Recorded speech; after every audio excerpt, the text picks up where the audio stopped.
Can we start with the mustache, actually? Yeah, we can. That's probably the best place to start.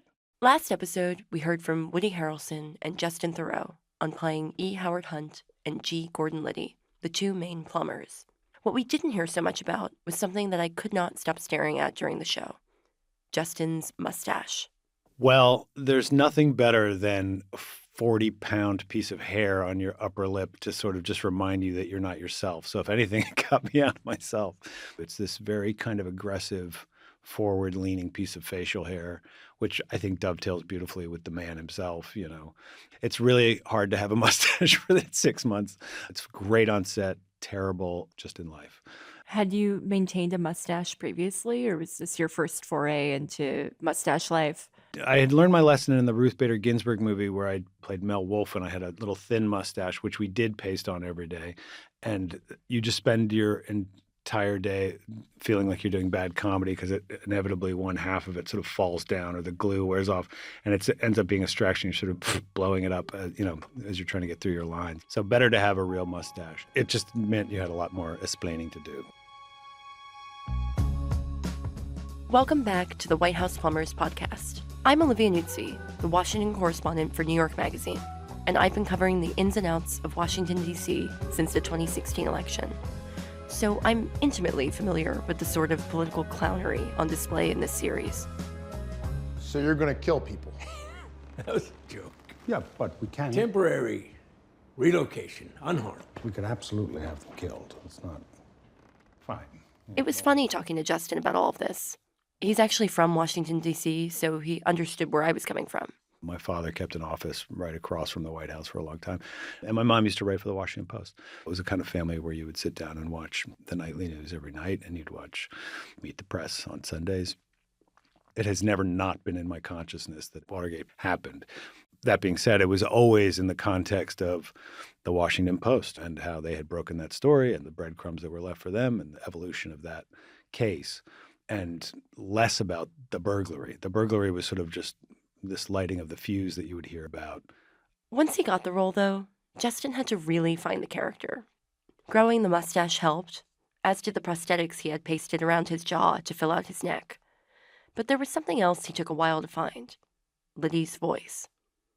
He really did have a very kind of clipped, Connecticut-y, Philly, whatever it was, kind of accent. He rarely spoke in contractions, he would never say, isn't it? He would say, is it not? Like he was that kind of a guy. I wouldn't say it's like a spot on dead, oh my God, that's G. Gordon Liddy, or an impersonation. I was really trying to more capture the spirit of him. I've worked with a vocal coach. He has a different register than I do naturally. So I didn't want to box myself into a position where it started to feel too cartoony, but I just wanted to sort of not in the same world, but I wanted to be in the universe at least. I wanted to be orbiting his persona a little bit. We all know how Justin sounds on the show. When I get an order, I execute it. Well, here's the actual Liddy for comparison. Hunt and I devised the entire plan in concert, using our mutual backgrounds and experiences. I think you nailed it. So when we left off, Liddy and Hunt had just been fired from the Special Investigations Unit, and then immediately rehired to work for the Committee for the Re-election of the President, or, as it was derisively called, CREEP. Congratulations, you're hired. Liddy, you now work for the Committee to Re-elect the President. The President needs men of action, and your new mission is to make sure he wins this election. Some quick history. CREEP was created in 1970 as a fundraising organization within Nixon's administration.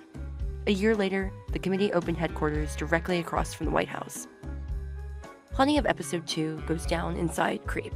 With its bright colors and clatchety typewriters, it's a pretty memorable location. Oh, now see some ID? Jim, just walked out of here 15 minutes ago. You saw me leave. Did I? We talked to Anastasia White, the production designer, about dressing the CREEP set and how they attended to every detail. We couldn't shoot inside the real space because we were in there for quite a long time. So we built the one floor of the CREEP office, and we took a little bit of liberty with going bold on the carpet because we had heard in a documentary that the carpet was like a burnt orange color, and you kind of get a glimpse of it, but we were like, let's just push it a little further. So we had a really fun red carpet there. David's description of this was sort of like a dial-in office, so everything sort of matched and was clean, and clean lines and reflective surfaces. We decided to go with more of a chrome and dark palette with the furniture, and that really contrasted the DNC, which was kind of felt like it was thrown together a little bit more, like it was a lot more austere, except for the Nixon campaign paraphernalia, which that was my favorite part of the set, I think, was the fact that we got to use all the real graphics. So our graphic team acquired all of the graphics or, had to recreate them from smaller files. They blew up the resolution, and we printed almost, I think, every version of every campaign item that he had, and they're all around the office. One of their early missions at Creep had to do with a lobbyist named Dita Beard. Dita Beard had written a memo that revealed compromising ties between the Nixon campaign and the telephone company ITT. Anderson wrote today that he has evidence that the International Telephone and Telegraph Company made a secret deal with the administration to obtain a favorable settlement of a... Hunt and Liddy's job was to make Dita Beard say that, no, she didn't actually write that memo. Tough gig. Here's the director and executive producer of the show, David Mandel, talking about the theme of the episode. Episode 2, competency. I know it sounds silly, but it really was trying to show the earning of Watergate. Like, how did we get to Watergate? And it's because, mission accomplished, they do this Dita Beard thing. So, the Dita Beard incident had a narrative significance. It was, in a way, a departure from the blunders that we saw in episode 1. This wasn't another botched assignment like the Fielding break-in. Here's Alex, one of the show's writers. The Dita Beard story was very important to us because we needed to see the plumbers win. We needed to see them succeed at something. Otherwise, I think it felt like you would not get invested in them because it's like, okay, here comes another bumble. Here comes another fuck up. And so the Dita Beard affair was Hunt and Liddy succeeding. The other thing that the incident showed was how savvy Hunt was, in that he had to go there and convince her to change her testimony without any money to bribe her. Dean would not allow him to take any money. He couldn't bribe a witness. But what he realized was that IT&T was an eminently corrupt company. First of all, IT&T had already bribed Mitchell and Nixon. Also, what he knew, being with the CIA, was that IT&T had actually fomented coups. So they were dirty. And so he knew that they would actually pay her off. And that's what they did, was the bribe ended up being her Christmas bonus, was massive, enough for her to buy a farm. We wanted to show that he's not a stupid guy. That was a really creative solution, and it worked.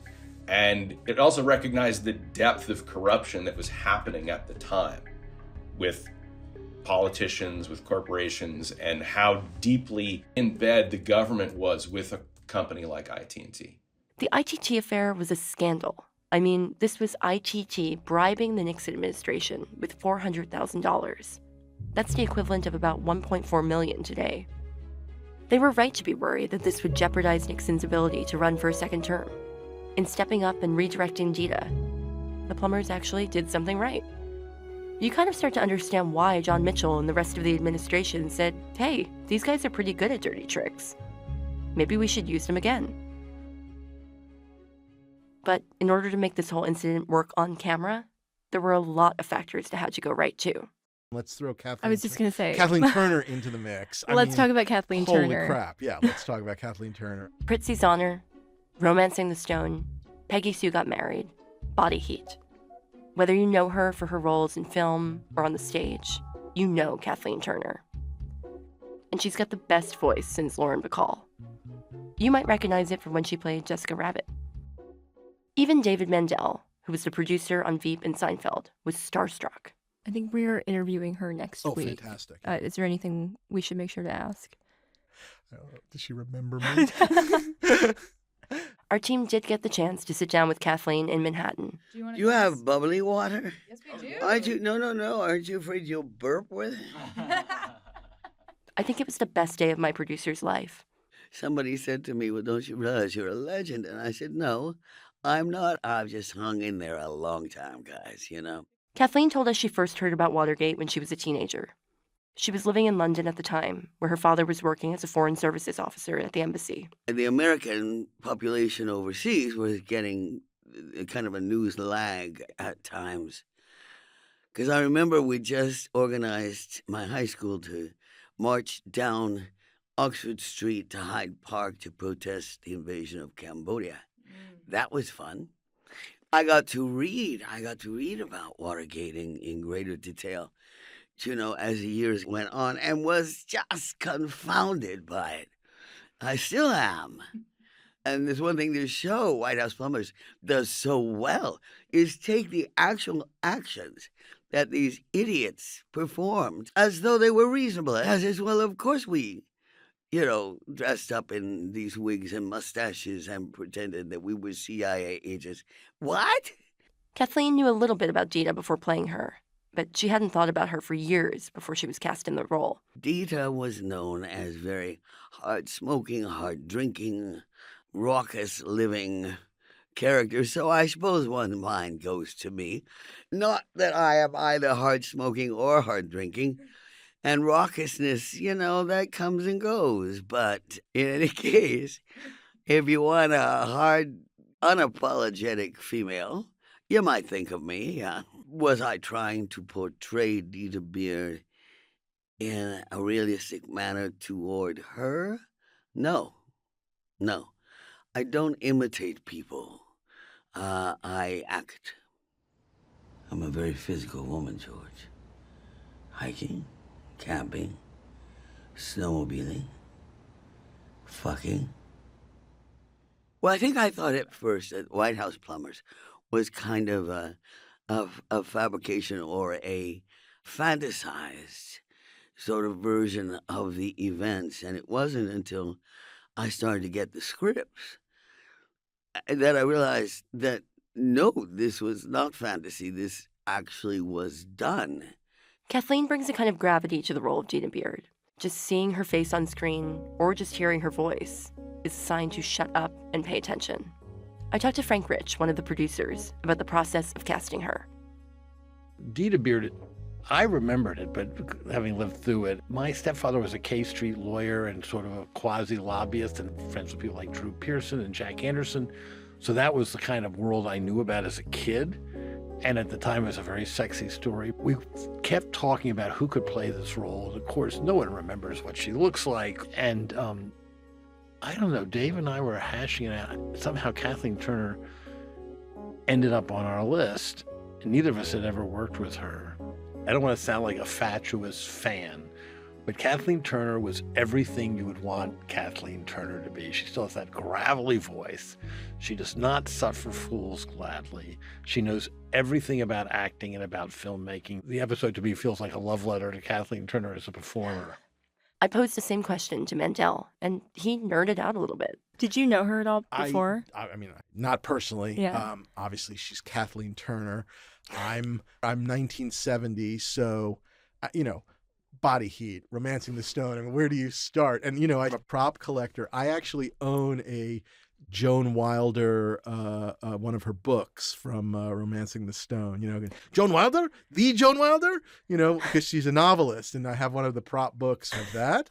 And I actually own the original art to the poster, the actual original painting for the poster. It's one of my wife's favorite movies, so that was a gift for her. Although I guess it was really a gift for me. I think that's what we've learned here. Were you involved in casting her? Yeah. I mean, we must have had 1,000 people like that we talked about. And I honestly wish I could take credit for saying I said Kathleen Turner. Her name came up at some point, but it was one of those moments where the name comes up and everybody goes, oh, holy shit, is that even possible? Like, you can't, when you're talking about Kathleen Turner, at first you can't even imagine it. And all of a sudden you're having dinner with her. We had like a big cast dinner with her, like when she got there, and you're just like, I'm having dinner with Kathleen Turner. And yeah, I get to still be a bit of a fanboy even now. It's Kathleen Turner. Is it intimidating to Oh, so direct? intimidating. Like, how do you even, do you hype cannot yourself up? explain. What do you do? When I need another take, the walk of shame into the set to try and explain to her why I need another one.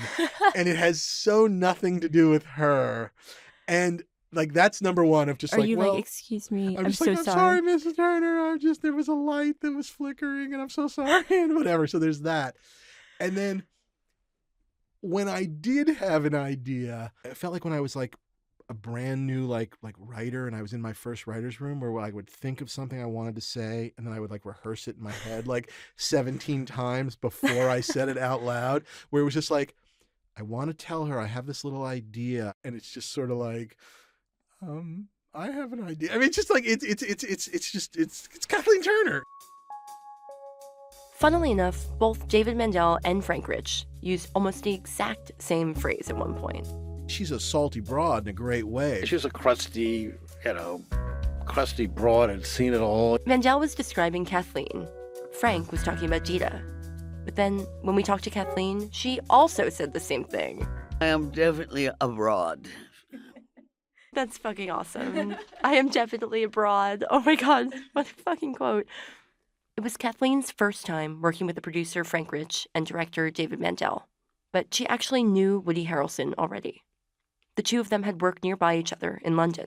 On the West End, I was doing Who's Afraid of Virginia Woolf, and he was in the theater next to me doing the Williams Night of the Iguana. He was getting a bit of a reputation over there. I think it was decided that the black cabs would not pick him up anymore because he tried to smoke a joint in one of them or something, and he's so ticked off the cab driver that he threw him out at a police station, I think. Anyway, then the word went around, not to pick up Woody Harrelson, poor baby. Kathleen, as Dita, has a handful of memorable scenes. She told us that one of her favorite scenes involved a very big knife. Who the fuck are you? Mrs. Beard, my name is George F. Leonard, and I am an attorney. Bullshit. You look like one of the Manson family freaks. I apologize. Well, I do love the one in the kitchen with the knife. That was a big knife. I liked it. I love sort of weapons play and stuff. For years and years while I could, I would do all my own stunts and stuff. Can't do that anymore. But I never lost some of my skills. And it's fun playing with a knife.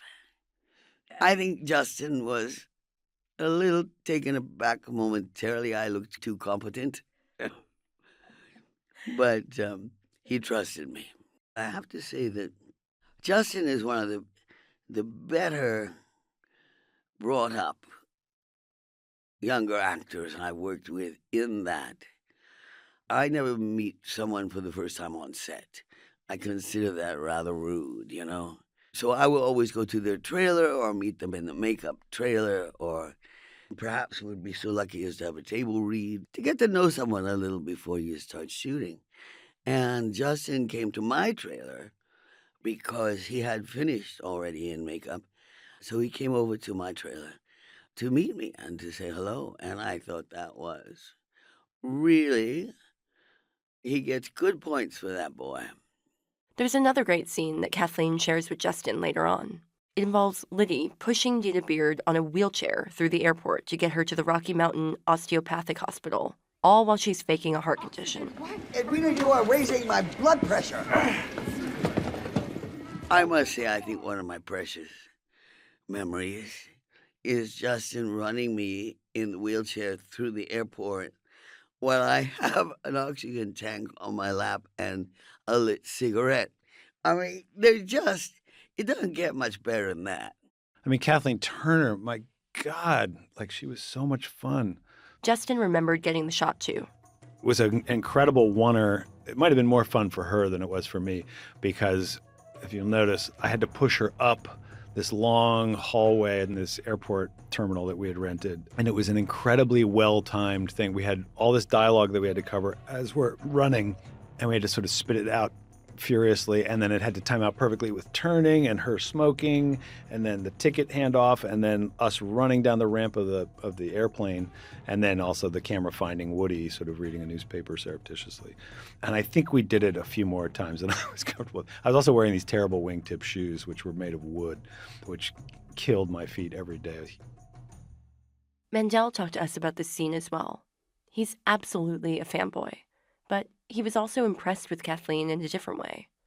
It just was one of those days where I think even Woody and Justin would be like, you know, we got to bring our A game. It's Kathleen Turner. They were both a little nervous. I think they definitely knew it was important, and they knew it was like big to-dos. You know what I mean? It's like you're talking about the guys that were at the top of the call sheet, but all of a sudden Kathleen Turner's there, and it feels like, shouldn't she be the top of the call sheet? You know, there's something wonderful about her willingness to kind of be horrible, to be the kind of person that pulls her own, oxygen mask off and smokes a cigarette. There was no vanity to it in a really wonderful way. That's what I remember about it. There's something else that happens in episode 2, even before the plumbers deal with Dita Beard at all. The Gemstone pitch. Next up in this treasure trove of operations we call Project Gemstone. The scene unfolds in the Justice Department, in John Mitchell's office. Hunt and Liddy are standing on either side of an easel. Liddy becomes increasingly agitated, speaking faster and faster, sweat percolating around his mustache. You can tell that Hunt is just praying for it all to stop. Both the Democratic candidates' campaign and the DNC. That about wraps it up. Oh no, Project Garnet is a classic false flag up. Woody Harrelson was there for the shot and remembers how much of a doozy it was for Justin. I think all together it got condensed, but it must have been about 16 pages with mostly just him talking. It was huge. He was sweating that. I remember he was just working on memorizing it a few weeks before the thing happened, and every day get closer, I could feel him kind of sweating it because it was a major undertaking. And so when he finally did it, and, goes through that entire thing, page after page of him talking, I thought he did admirably well, especially for a first take, but you hear cut. And, we're always interested in what Dave thinks, obviously. And, he's looking over at Dave, and Dave Mandel goes, well, it is what it is. And and then goes back to the camera. I thought, well, that couldn't have been crueler. You just see him deflate. It is what it is became a kind of inside joke on the set. Woody said that he was even able to work it into his dialogue at one point. I literally used that line for the rest of the show. Every chance I got, where it fit, I'd say, well, it is what it is. And he was doing it too. And then finally, we actually, we put that in the show. I was taking a picture of him like he's sitting on a car or something. And I go, well, it is what it is, It is what it is. Garrett Graff, our resident historian and the author of Watergate, A New History, gave us some background on the real Gemstone pitch. He said that it was pretty close to how it ended up on the screen, which is to say, totally insane. Gordon Liddy and Howard Hunt are coming up with this grand scheme that they call Operation Gemstone, and it has all of these various components, topaz and ruby and sapphire, and has the CIA mock up these incredible poster boards and then goes into the Attorney General's office to pitch it. John Mitchell sits there with Jeb Magruder and John Dean, listens to this bonkers presentation, all of these crazy plans. Then at the end of it, does not say, Gordon, this is the most illegal thing I have ever heard, and I'm going to have the FBI agents standing in my reception area arrest you as you walk out the door. He says, this is a little bit more than I had been expecting to spend on this budget-wise. Could you come back with a cheaper plan? Howard Hunt is not actually in that meeting with John Mitchell, which I understand for dramatic purposes why he was put there, but he was not actually present. In that meeting, Gordon Liddy tells Mitchell about this group of Cubans that they've recruited. He calls it an Einsatzgruppen, special action group, another Nazi term that he appropriates, and brags that the team that Liddy and Hunt have assembled have 22 kills among them. John Mitchell, again, sitting Attorney General of the United States, says, "Where did you find men like that?" And Liddy says, "They're members of organized crime." And the Attorney General, says, "Well, let's make sure that we're not paying them more than we have to. We don't want to be contributing too much to the coffers of organized crime." In a more innocent time, this would all be pretty hard to believe. But the most absurd gemstone, and the one that the show milks for all of its comedy, has got to be the sex boat. We would set you two up with a few of your friends in a swanky yacht with all the champagne and cocaine your little hearts desired, and a couple of hidden movie cameras for our friends back in Washington. Like for blackmail. The scheme entailed renting a houseboat for the Democrats, stocking it with call girls, and bugging it with video and audio surveillance, and then using that footage for blackmail. But one of the weirdest and, frankly, creepiest parts of the plan was what the women were supposed to look like. Hunt and Liddy disagreed about it. They recruit them, they have a debate among the team, sort of what type of female is going to be most alluring to Democrats. Gordon Liddy, of course, very much wants this to be Nordic blondes in the way that he, in his sort of Nazi-adjacent sense of beauty, feels. Howard Hunt and the Cubans push for more sort of sultry Latin women. They have meetings looking at different photos. The show alludes to this debate. We are envisioning an Oriental theme for the boat. Sorry, question. Yes. So the hookers are Oriental? Negative. The hookers will pose as unfaithful DNC housewives and staffers, so ergo Celtic Teutonic extraction. Oh, so the hookers are German? No, Celtic Teutonic, like my wife. Your wife's a hooker? The sex boat, yes. Here's Peter, one of the writers. The best part of the sex boat was the fact that they did line it up. They did meet with prostitutes. And Magruder was so disappointed in the end. I think that Magruder was very on board with lining up the sex boat and the prostitutes. And when that fell out of the pitch, it was a real moment of, we're losing the sex boat. Oh, about that. There is no yacht. What? And no hookers, sadly. Jeb Magruder. Let's take a minute to dig into Magruder. He was Nixon's not-so-subtle deputy campaign director. When Liddy started working at Creep, ostensibly as a lawyer, Jeb told everyone in the office that Liddy was working on dirty tricks for the campaign. Jeb, do not tell people what I really do here. Liddy was furious that his cover was blown basically as soon as he started. Magruder was sort of like Tom from Succession, eager to assert himself over powerless underlings, but desperate to please his superiors. In our story, Magruder is played by someone you might recognize, Ike Barinholtz. Check. Great, recording. Ike remembers hearing about Watergate from a very young age. My parents did not like Richard Nixon, and I was born only a couple years after it. I was born in 77. 93. You guys can edit that, right? Ike is a mainstay on the comedy scene. He's used to playing shitheads, and Jeb Magruder was definitely a shithead.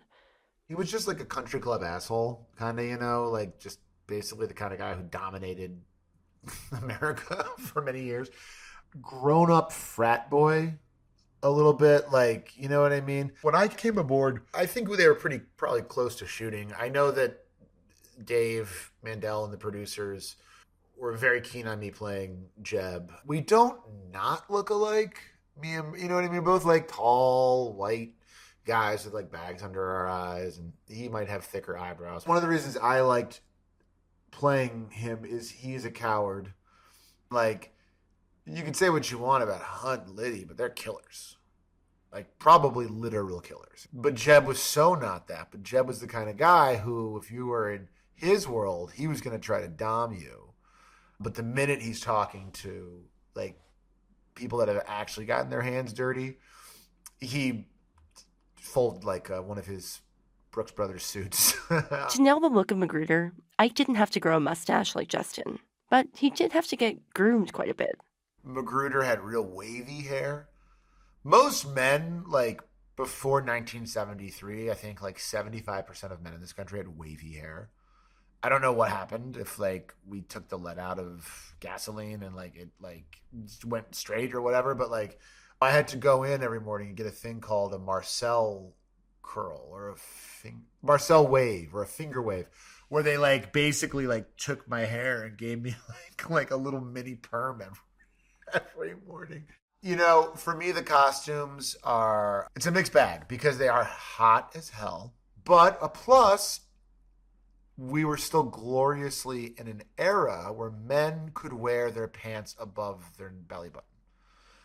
Somewhere along the line, I think Bill Clinton in 1995 signed the American lowered pants bill, and men started buttoning under the belly button. But to be able to hike my pants up a little bit and have them over my belly button and my muffin top, that was a real plus. Ike was there for the Gemstone pitch scene, which he described as basically a Justin Theroux acting showcase. First of all, he made Liddy hot, which sucks because Liddy was not hot. We had to do this scene where he's like pitching Mitchell, Dean, and Magruder. It's like a 7-page monologue. And he did it 30 times, 40 times. I don't know how many times. And every time he did it, he was incredible.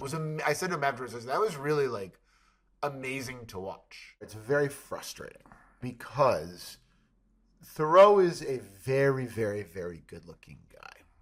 And that in itself is fine. But where it becomes problematic is when I realize that he's funnier than me. And that's a problem for me. I don't like want people to be good-looking and funny. You know what I mean? Like, that makes me uncomfortable. Like, what am I doing here? What good am I? What do I have to offer? One thing that Justin is great at is playing up Liddy's penchant for self-mythologizing. Like his whole thing about holding his hand over candles. I do not bend, and I do not break. Pete told us about his approach to writing that moment. That was also a question of when and how often do you show Liddy burning himself? Because it's iconic. He knows it's iconic. He would do it. There's no trick. He is just melting his flesh and harming himself, giving himself advanced burns, and then he'd have to wear bandages. And we did like the idea that it was almost like in Chinatown, where once you've got that nose bandage on Nicholson, it stays on. That for Liddy, we were like, once he burns his hand at the start of episode 2 to show his commitment, you need to have that bandage, and every time he grabs something, and that's a very Justin Theroux thing, that Theroux tracks all the tiny character stuff. He's so good with those things. So you'll see in scenes, whenever he's trying to pick something up, if he has that bandage on his hand, he'll wince, and he'll move it if he's opening a door, because we're just like, this moron to show off for a couple of prostitutes in Miami burned himself and now is living with the repercussions of that idiocy. No, it was not lit. Obviously, I'm not going to burn my hand. I mean, it is a VFX shot for sure, where they sort of put a light under your hand. I needed my hand for the rest of the shoot. At the end of episode 2, Hunt and Liddy meet with Dean and Magruder, who congratulate them on their successful Dita Beard mission. Even Mitchell stops by and gives them some good news. One of their Gemstone pitches, Project Opal, has been approved. I want you two to put together your team ASAP. That's my cue. Here's Ike again. It was a blast to shoot. People have been asking about it for a while, and I'm just really excited that we're finally getting to the point where people can see it.